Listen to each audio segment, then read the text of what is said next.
एक अलग सोच 24 साथियों, हमारी मौजूदगी है जनपद जौनपुर के मोहम्मद हसन पीजी कॉलेज, जो हर समय चर्चा में बना रहता है किसी न किसी इवेंट को लेके, किसी न किसी प्रोग्राम को लेके। यहाँ के जो युवा छात्र हैं हर समय लोगों को जागरूक करते हैं, कहीं सफाई के लेके तो कहीं जल सुरक्षा के लेके, कहीं पर्यावरण को लेके। अभी कुछ ही दिन पहले इन्होंने एक साइकिल यात्रा निकाली थी।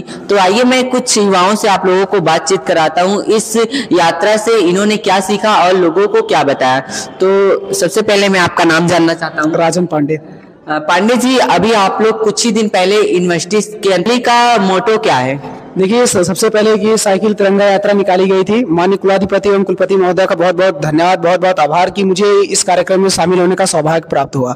इस कार्यक्रम में, इस रैली के माध्यम से हम लोगों ने दहेज मुक्त और नशा मुक्त दर शपथ दिलाई और 3 दिन की साइकिल यात्रा थी। 150 किलोमीटर की साइकिल यात्रा निकाली गई थी।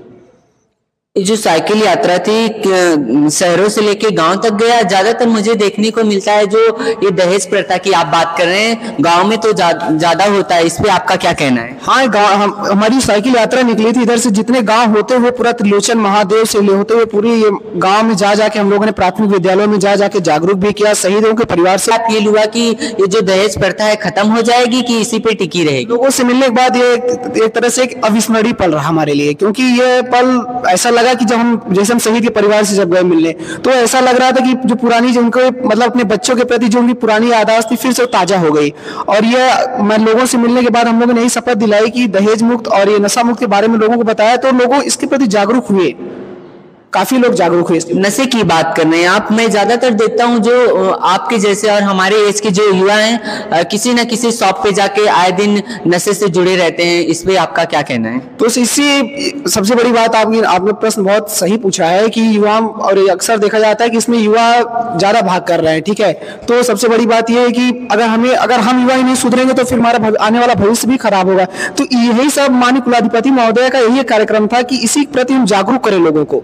तो हम लोगों ने साइकिल तिरंगा यात्रा के माध्यम से हर जगह जा जाके मतलब विद्यालयों में भी गए, लोगों से भी मिले, तो हर जगह हम लोगों ने यही शपथ दिलाई, दहेज मुक्ति का भी शपथ दिलाया और इसका भी शपथ दिलाया। क्या नाम है आपका? मेरा नाम अंशुमान शाह है, मोहम्मद संघ छात्र हूँ। आप भी रैली में शामिल हुए थे? जी हाँ, हम भी। क्या कहना चाहेंगे अपने जनपद वासियों को? ये हमारे लिए बहुत अविस्मरणीय पल रहा है, क्योंकि हमारी लाइफ में पहली बार ऐसा हुआ है जिसमें हमने इतनी बढ़िया यात्राएं की हैं, जो कि गोद लिए गांव थे और हमारे शहीद गांव थे, जो हौज होता है वहाँ पे गए थे हम लोग। वहाँ पे उनको श्रद्धांजलि दी गई सारे शहीदों की। और बाकी हम लोग मैयर देव चौकियाँ, टीडी कॉलेज और राज कॉलेज होते हुए हम लोग आगे गए थे, जिससे कि जंगी महाविद्यालय में रुके थे रात में। जब शहीद के घर गए होंगे आप, एक शहीद के घर फर्स्ट टाइम मिले होंगे, मिलने के बाद क्या फील हुआ? हम लोग को ऐसा लगा कि जैसे कि ये बहुत अविस्मरणीय पल था, क्योंकि हम लोग ने कभी ऐसा देखा नहीं था। हम लोग पहली बार ही गए थे, और लेकिन हम लोग को बहुत अच्छा लगा उनके यहाँ जाके, जिससे कि उनके भी आत्मा को संतुष्टि मिली, कोई हमें याद करता है। लगभग इस साइकिल यात्रा में कितने युवा शामिल थे? इस साइकिल यात्रा में 30 युवा थे शामिल। किसके निर्देशन में किया जा रहा था? ये माननीय कुलाधिपति और कुलपति महोदय के निर्देशन में किया जा रहा था।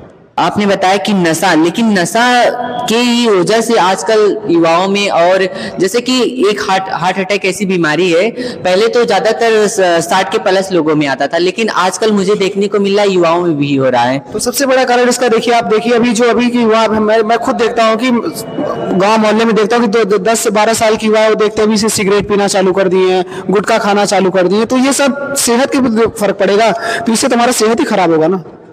तो क्या मैसेज देंगे आप अपने देश और अपने जनपद वासियों को? हम ये मैसेज देना चाहते हैं कि अगर हम युवा नहीं सुधरेंगे तो हमारी आने वाली पीढ़ी खराब होती जाएगी, और हमको मतलब इन सारी चीजों से दूर रहना चाहिए। धन्यवाद। साथियों, आपने देखा जो ये युवा थे, इन्होंने कहा कि हमारे जो युवा साथी है उन्हें नशे से मुक्त रहना चाहिए। हम ही देश के भविष्य हैं और आगे चल के कभी ना कभी हमारे हाथ में देश की पावर आएगी। मिलते हैं किसी और वीडियो के साथ। Reporting by Amit Rajawat. Thank you sir.